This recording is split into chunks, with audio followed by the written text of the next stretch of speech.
where Cindy left off. So part of the bond planning is to replace aging facilities. Carter, Berry, Thornton, and Webb Elementary. Complete replacements. These are aging facilities, don't yield a return. We're spending more money repairing them and keeping them alive, if you will. And so these will be replaced. And it's important to note these are safe buildings. There's teaching and learning going on there today, but they're just not yielding the return. A little deeper into this part of the master plan, if you will, is to rebuild Berry and Thornton Elementary. We would close Knox and Roark Elementary. If you're familiar with this part of town, Knox and Roark are two other facilities that are also very aged. So in essence, by replacing 4 facilities, we're actually taking 6 of them that are aged offline, which is a big win for Arlington. We would rezone the following schools. You can read those. We would rebuild Carter on the Knox Junior High, or Knox Elementary site, I should say. Carter Junior High would move to Knox. We'll talk about that in a minute. This will yield modern learning spaces for our students and our staff to do their best work. And it'll also deal with operational efficiencies. We would close Knox and Roark, and we would consolidate, yielding some efficiencies there with staffing and otherwise. Nobody loses their job because we have enough turnover in the district, which happens to be below the state average, so don't get concerned with that. But we're a big district and we have enough turnover that nobody loses their job. This allows us to have a pretty comprehensive plan there in that part of town. Cindy, you may have to come. You may want to move that podium over, that may be the issue, I think maybe or I'll just point closer to that, maybe, away from the podium.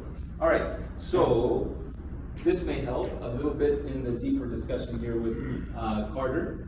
Carter Junior High is located in this part of town. The blue dots, if you will, is where the students are, the student population, where they reside. So actually, by moving Carter to the Knox side, it's actually getting into the middle of the student population. It's an access issue. It's also something that allows the students to, without transportation, get to the school and things like that. So another kind of win for that. Condition work across the district, life cycle improvements across the district. So every campus, just like the 14th bond, will get improvements. On our website, every campus has a 1-page document that describes what that campus will receive. These are some of the big areas in the condition work. Not the most exciting things in the world, but they're very important when they stop working because people really, well, we get a lot of feedback, let's just put it that way. So heating and cooling, really important. Paving, kitchen renovations, restrooms. If you've been to some of our facilities, restrooms are something that we've continued to defer. Now it's time to catch up on some of that. Playgrounds, elementary playgrounds, 2 for every elementary school. 1 for the early childhood, 1 for the middle grade levels there, if you will. ADA accessible surfaces and play structures for our elementary schools, and then shade structures as well. This is an example of what we have across the district. This happens to be at Key Elementary. This is at Adams Elementary. This is accessible with the right surface and a shaded structure. What this still needs, though, is that playground equipment that is accessible for students. Not just getting there, but having the equipment that's accessible. This will be a standard for every elementary school in Arlington, which is a big upgrade.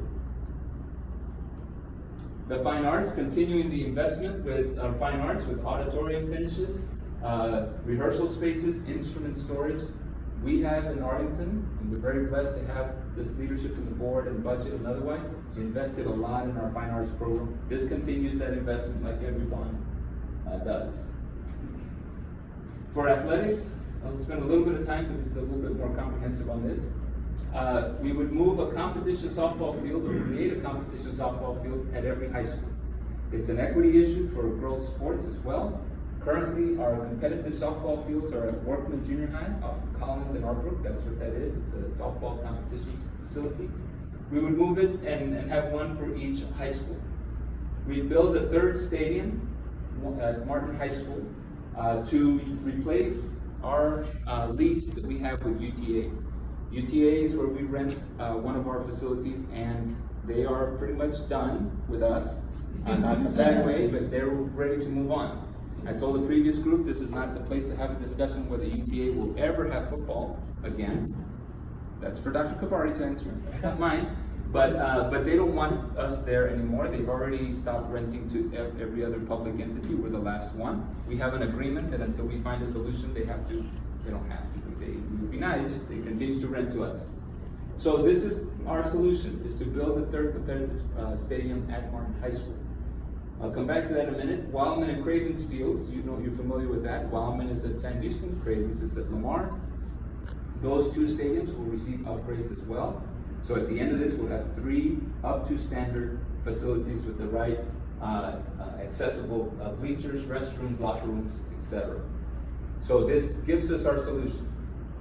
Sometimes people think, building a stadium, is it going to be like Allen or McKinney? No, it's not. So if you have grand visions of a big stadium, lower your vision, because it's not going to be that. It's going to be a Cravens and a Wildman standard facility for what we need. And that's what we have to be true to our taxpayer, and that's what, in terms of our crowd size and all that, we have to be true to that. So this helps us solve that. High school athletic renovations, replacing field turfs, resurfacing tracks, gymnasium, tennis improvements, etc. Junior high fields, adding restrooms and concession stands. We've already replaced the track, or installed the track, I should say, but there aren't any restrooms or facilities around that. This will add those to that. Pre-K, we would add and renovate and provide the furniture for full-day pre-K classrooms, setting a standard of excellence for our pre-K classrooms. The biggest part of that standard is having bathrooms in those pre-K classrooms.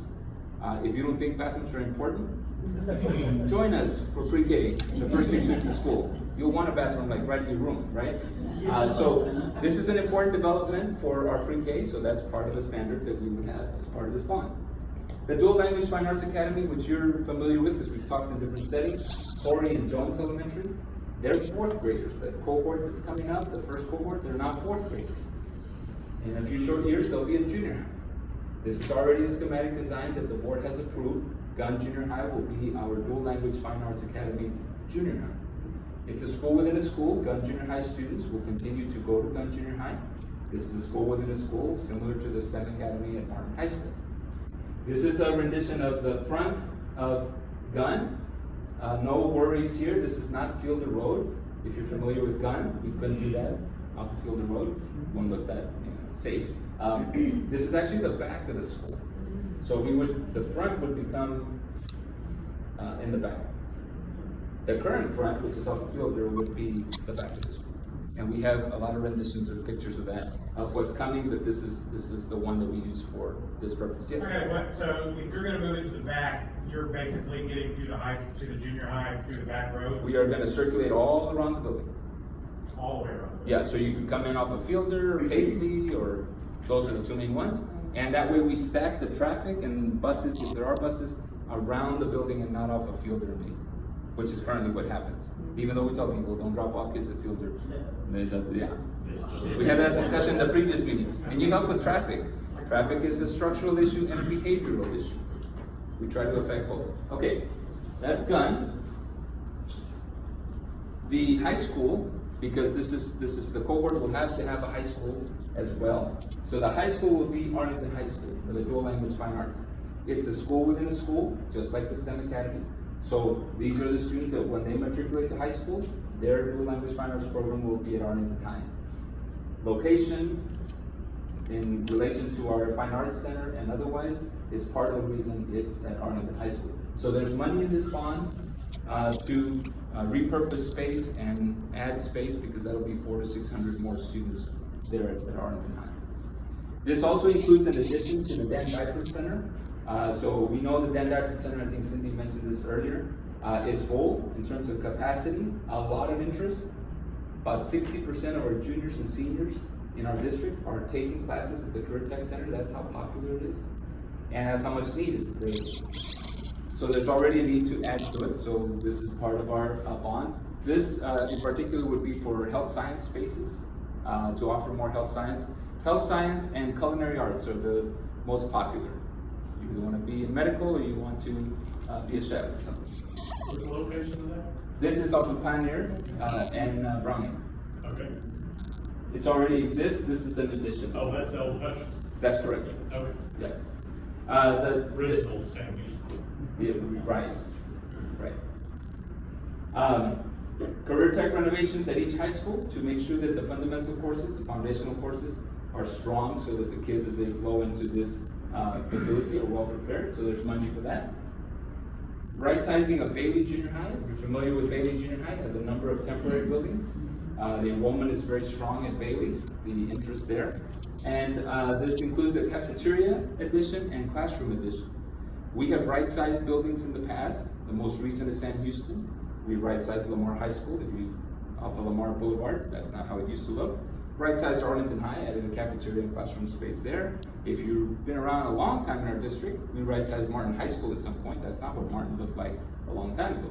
It's Bailey's turn, and so Bailey will receive some right-sizing. Replacing aging and undersized transportation and security facilities. This is our non-campus investment. If you're familiar with our district, off of Arkansas and Davis is our transportation security complex. It's tremendously undersized and under capacity or over capacity in terms of its use. We don't have enough bathrooms, enough places to park buses, enough circulation. This is our first big non-campus investment in Arlington. We're a big district and we have deferred non-campus. So non-campus is like district offices and things like that. This is the first one, and it's the one included in the bond, and it's a big step for Arlington.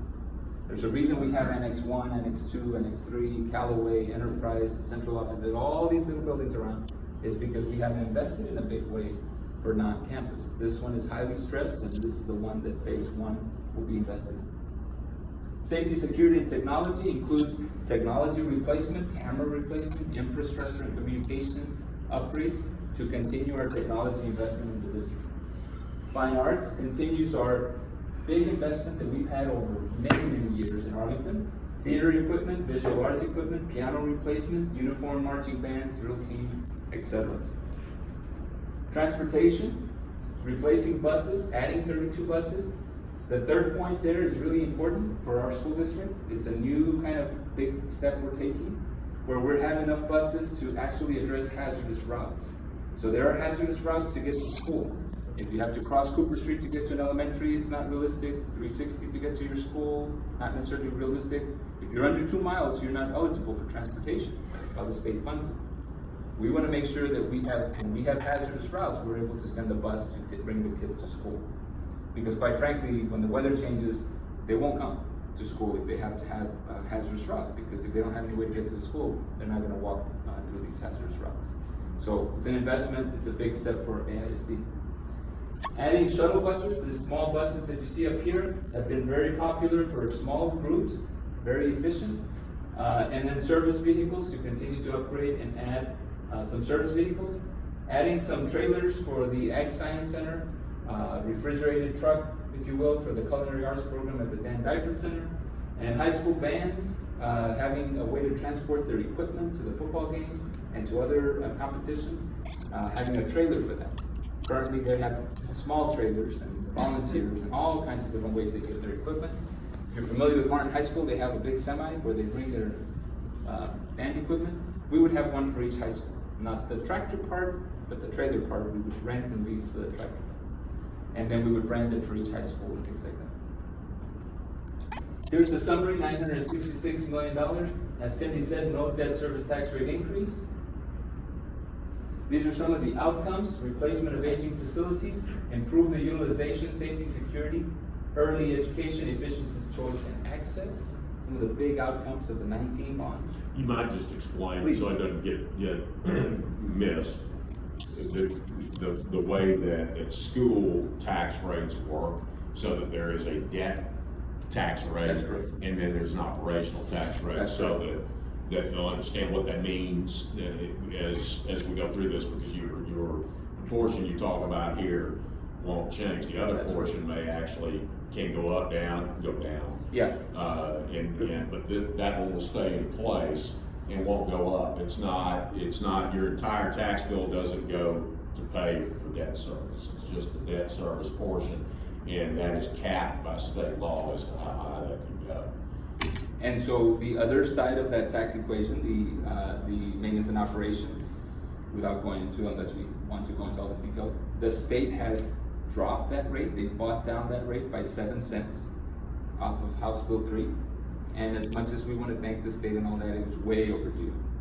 Okay, and it's a long story, but anyway, they took the step to buy down the tax rate. So there will be a 7-cent tax reduction on the maintenance and operation, and this one will remain the same and be able to afford a 966 bond. Yes? Is this based on home values remaining the same and increasing? And what happens if we have a turn in the market and values start going down? So it's a great question. So there's two parts to that answer. One is we're very, very conservative, almost too conservative, but I guess you can't be, in terms of calculating this. So this also includes if there's any reduction or flattening or drop of the property values. How can we kind of calculate that conservatively is because we're paying down debt very aggressively and very disciplined. So there's room in the payment of debt and the property values with very little growth, calculated growth, in other words, estimated. We know they're gonna grow higher, at least for the next couple of years, at least that's the trend, but we don't calculate on that. We calculate on it staying the same. Even if it drops, our payment of debt will account for that. So that's how we can say within this bond, there will be no tax rate increase because of those two factors. Now, if the values continue to grow, which of course if they do, then we'll be able to pay down debt more aggressively as the years go on, which then you plan for if there's a downturn. So that's how we're able to say that and be confident that this will be the case. Yep. Those are some of the outcomes. Early voting is October 21st to November 1st. November 5th is election day. Everything is on our website. By more information than you probably want of the 2019 bond is on our website. This is the tag, I guess, that you click on, or the button you click on. And so at this time, we'll open it up to questions.